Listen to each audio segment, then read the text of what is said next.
have a really hard job. I'm between you and your lunch, so that's I'll have to be very quick. And then the second thing that makes my job really hard is to follow Professor Pathak, because that's really tough. He's a can you plug it in?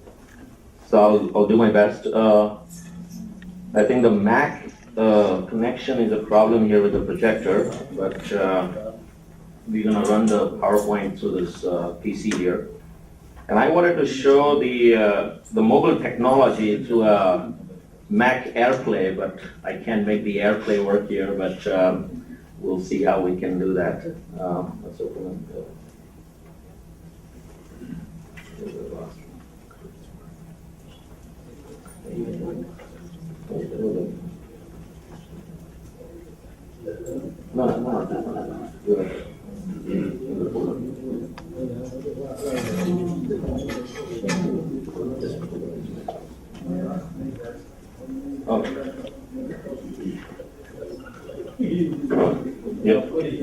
So, quick introduction. We started at Stanford University. We were incubated at Stanford, and essentially what we are building is a next generation digital learning ecosystem.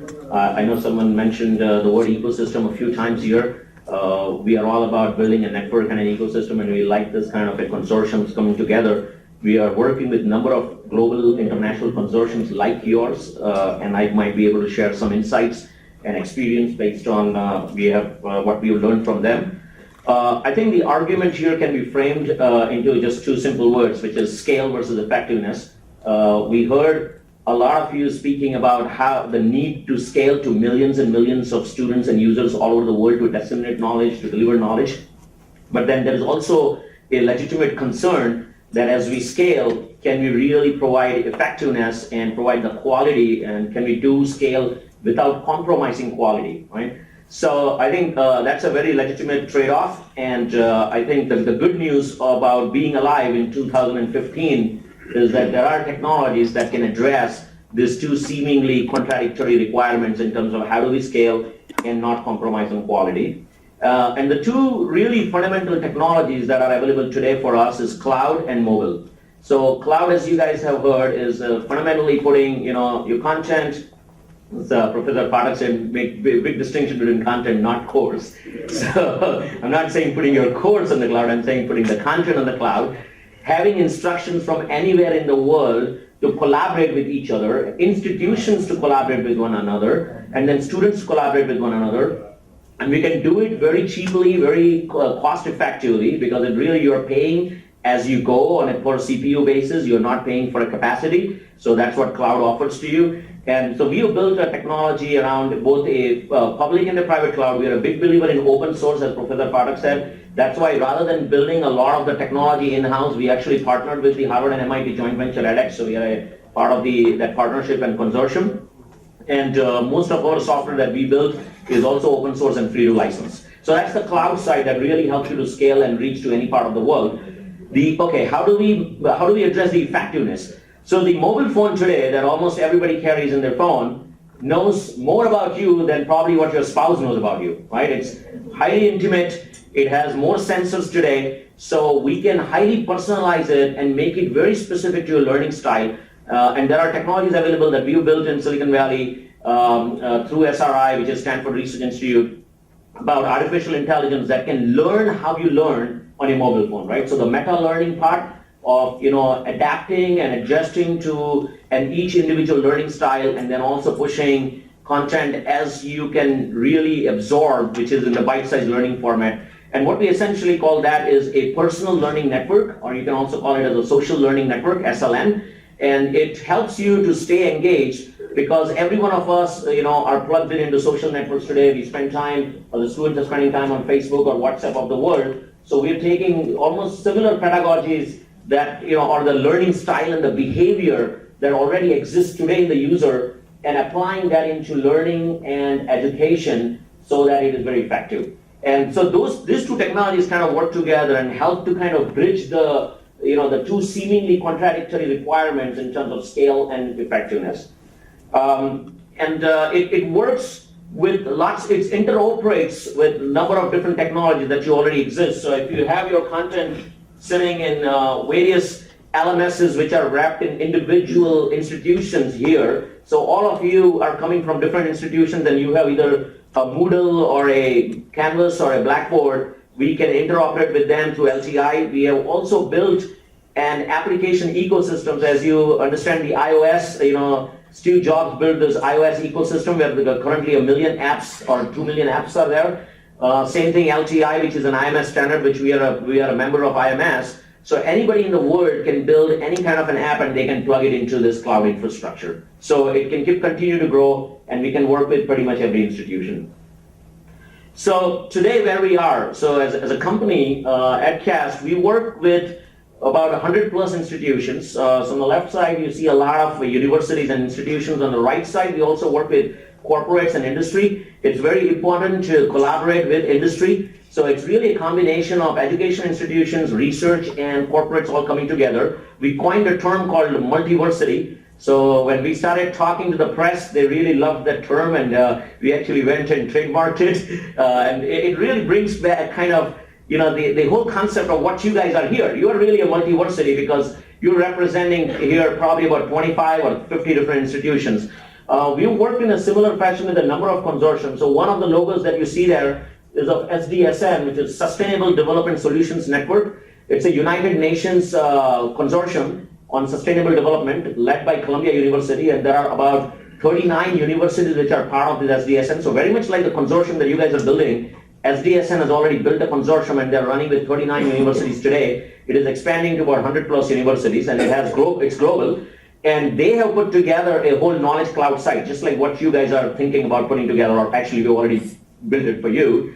So we have a lot of experience working with SDSN Group, and it's already operating, and there's a business model and things like that we'll be happy to share later. There's another consortium here, FAME, which is actually related to food. It stands for Food Allergy Management Europe.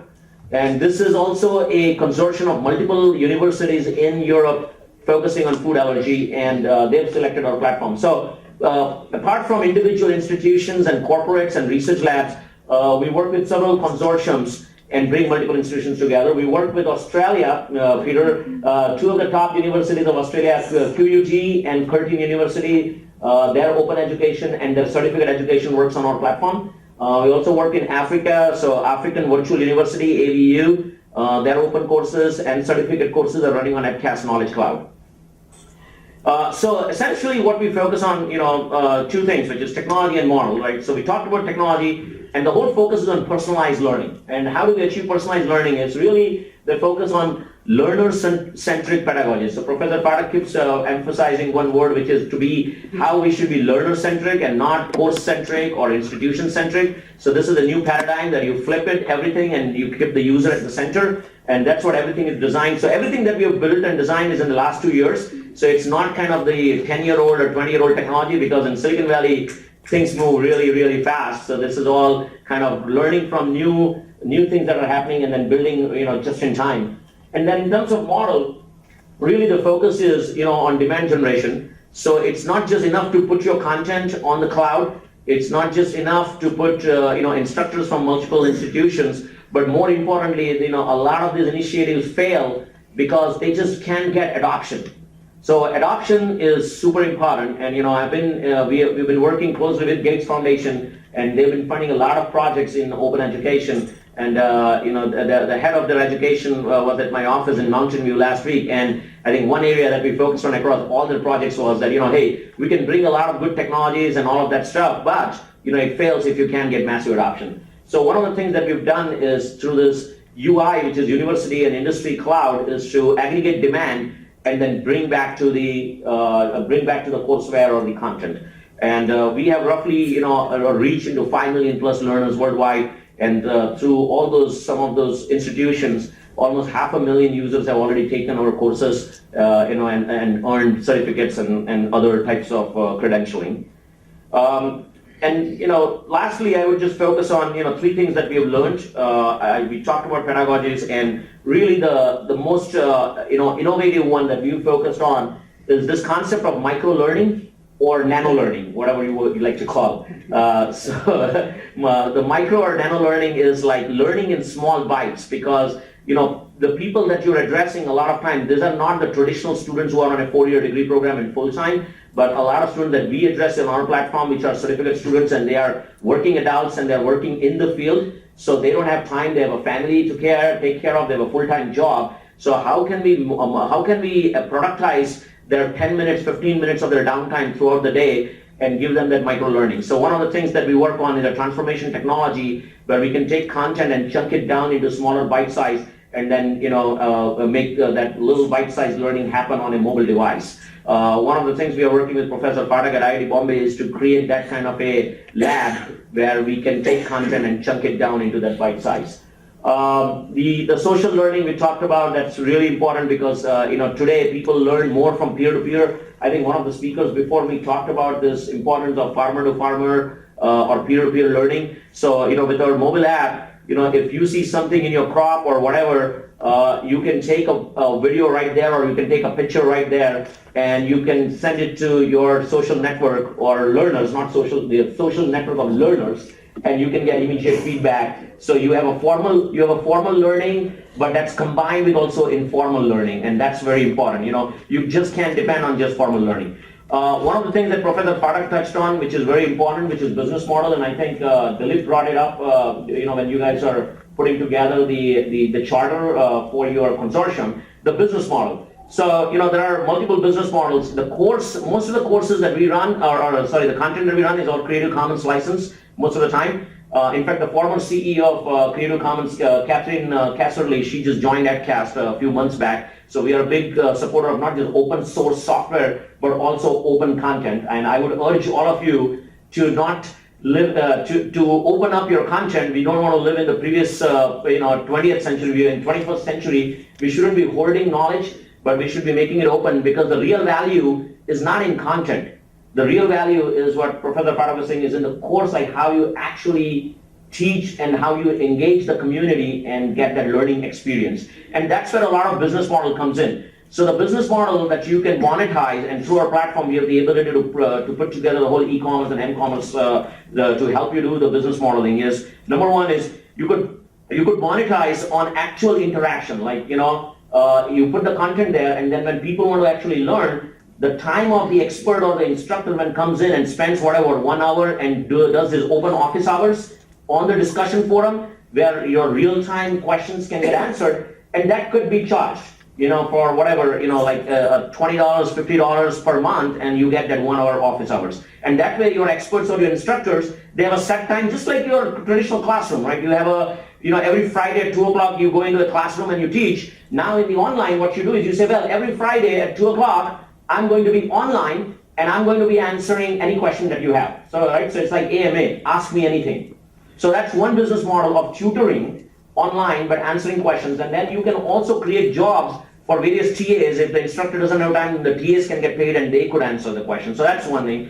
The second thing is obviously in terms of certification, which is becoming a pretty large business model. So we've talked about, the tutoring model, the certificate model, and then there is also the third model in terms of, global e-commerce. So certain aspects of the content or the learning experience can be monetized by, a specific, different pricing. Now, there are two-tiered model here, because you are a consortium and then you have institutions, and you brought it up, I believe Tom brought it up, about how do you do that between institution versus consortium. And we have experience with several consortiums where the content is contributed by the individual institutions to the consortium, and the consortium has the ability to put together some kind of a credentialing, and you can monetize on that, but the piece of the revenue can be rev shared with the home institution, right? Because both the parties, the individual institution which is offering the content, and the consortium which is providing, like ICRISAT, providing the delivery platform, they both have the ability to bring together capabilities, and then the revenues can be shared between the two. So those are some of the models that we've seen. I think I'll quickly conclude right here. Okay, so we have a site now that we've been building with Dilip, and it's currently, the URL is oneegg.edcastcloud.com, and when you're near your computer, you can go to that. It looks something like this. Currently, it has two content, not pictures. By taking this content, you can take the course. The first one is the same, course that's on the IIT Bombay X. Yeah. And the second one is, I think it's a booklet workshop that is being run by MSU and a few other universities. I believe it's just MSU. Let me see if I can get onto the internet here. By the way, both of them are courses, they are not just content. They are regular. They can browse through that how, like if they're looking at the time. Yeah, browse through it? Yeah. All right, sounds good. So yeah, the site is up and running, and obviously we are in the process of setting up all the content and assessments and all of that. But it's running on OpenEdX platform and it's live. So thank you. And unfortunately, I have to run to give a talk at a local technology company called Tech Mahindra here. They have like 96,000 employees waiting for a for a webcast. But Professor Pathak is here. He can answer questions that you may have about our platform. Yeah, I'll try to, if I can get my flights changed. Thank you very much.